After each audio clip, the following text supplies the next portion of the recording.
Wala akong choice ngayon, kundi pagbigyan yung isa sa mga bossing natin. Guys, eto kasi sinasabi sa inyo, lagi ko kayong manood ng aking videos, i-double check nyo dyan yung files ko, makikita mo dyan na yung relo na nire-request ni Boss Madam Amo, Manager, Pangga, Bebe Labs, mga ma'am and sir, sinasabi niya sa akin, Beb, baka pwedeng palubog naman sa tubig. Eto kasi ay gamit na gamit na.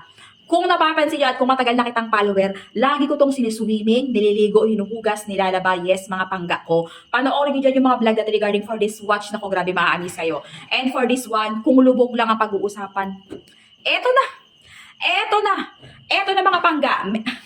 Actually, this one is napakababaw pa. Okay? Ang inclusion content ng ating relo, dahil nga Japan quartz ito, ay 30 meter. 30 meter, pwede mo siyang swimming, iligo, ihugas, guys. Good job. Pwede. 30 meter swimming mo, pwedeng dagat, ilog, sapa, whatsoever, pwede. Eto, sisiw. Be, napakababaw. Pero sige, papakitaan kita. Waterproof na waterproof yung relo natin. Ayan yan mga pangga. Ilulubog natin yan kasi nga waterproof na waterproof yan.